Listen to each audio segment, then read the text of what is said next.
नमस्कार. जय श्री कृष्ण. श्री कृष्ण चैतन्य प्रभु नित्यानंद, श्री अद्वैत गदाधर, श्रीवासदि गौर भक्त वृंदा. Enunciating text 49 and text 50 of chapter 15, description of the kingdom of God of third canto, the stethoscope of Srimad Bhagavatam. Text 49. कामं भवः स्ववृजिनैरनिरयेषु नहस्ताच चेतो अलिवदयति नु ते पदयोरमेत वाचश्च नस तुलसी वदयति ते अनघ्रिशोभाः पुरयेत ते गुणगणैरयति कर्णरन्ध्रः.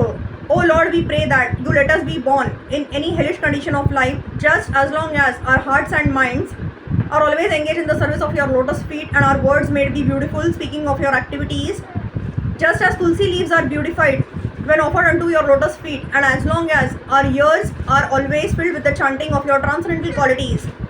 The four sages now offer their humility to the personality of Godhead because of their having been haughty in cursing two other devotees of the Lord. Jai and Vijay, the two doorkeepers who checked them from entering the Vaikuntha planet, were certainly offenders, but as Vaishnavas, the four sages should not have cursed them in anger. After the incident, they became conscious that they had done wrong by cursing the devotees of the Lord, and they prayed to the Lord that even in the hellish condition of life, their minds might not be distracted from the engagement of service to the lotus feet of Lord Narayan.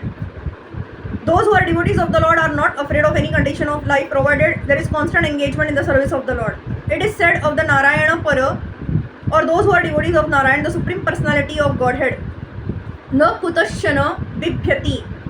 Bhagavatam 6.17.28.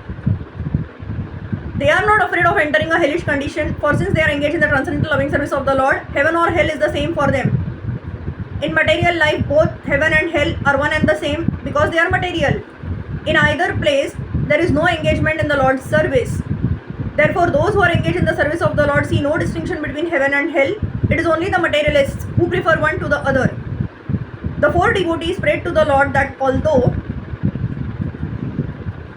they might go to hell because they had cursed devotees, they might not forget the service of the Lord.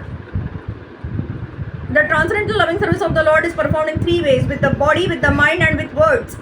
Here the sages pray that their words may always be engaged in glorifying the Supreme Lord. One may speak very nicely with ornamental language, or one may be expert at controlled grammatical presentation, but if one's words are not engaged in the service of the Lord, they have no flavor and no actual use. The example is given here of tulsi leaves. The tulsi leaf is very useful even from the medicinal or antiseptic point of view. It is considered sacred and is offered to the lotus feet of the Lord. The tulsi leaf has numerous good qualities, but if it were not offered to the lotus feet of the Lord, tulsi could not be of much value or importance. Similarly, one may speak very nicely from the rhetorical or grammatical point of view, which may be very much appreciated by a materialistic audience, but if one's words are not offered to the service of the Lord, they are useless. The holes of the ears are very small and can be filled with any insignificant sound. So how can they receive as great a vibration as the glorification of the Lord? The answer is that the holes of the ears are like the sky, as the sky can never be filled up. The quality of the ear is such that one may go on pouring in vibrations of various kinds, yet it is capable of receiving more and more vibrations. A devotee is not afraid of going to hell because he has the opportunity to hear the glories of the Lord constantly. This is the advantage of chanting. Hare Krishna, Krishna Krishna, Hare Hare, Hare Ram, Ram Ram, Hare Hare. One may be put in any condition, but God gives him the prerogative to chant Hare Krishna in any condition of life. If one goes on chanting, he will never be unhappy. Text 50. Pradushchakartha yadidam puruhuta rupam तेनेश निरवृतिम वापुरलम दृशोनः तस्मा इदम भगवते नम इद्विधेम यो अनात्मनाम दुरुदयो भगवान प्रतितः. O Lord, we therefore offer our respectful obeisances unto your eternal form as the personality of Godhead, which you have so kindly manifested before us. Your supreme eternal form cannot be seen by unfortunate less intelligent persons, but we are so much satisfied in our mind and vision to see it. The four sages were impersonalists in the beginning of their spiritual life, but afterwards, by the grace of their father and spiritual master Brahma, they understood the eternal spiritual form of the Lord and felt completely satisfied. In other words, the transcendentalists who aspire to the impersonal Brahma or localized Paramatma are not fully satisfied and still hanker for more. Even if they are satisfied in their minds, still transcendentally their eyes are not satisfied.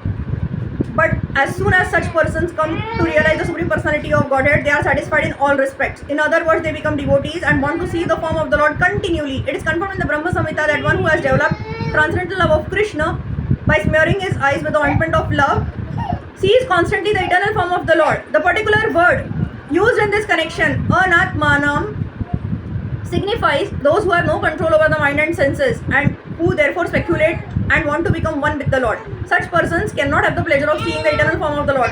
For the impersonalists and the so-called yogis, the Lord is always hidden by the curtain of Yogamaya. Bhagavad Gita says that even when Lord Krishna was seen by everyone while he was present on the surface of the earth, the impersonalists and the so-called yogis could not see him because they were devoid of devotional eyesight.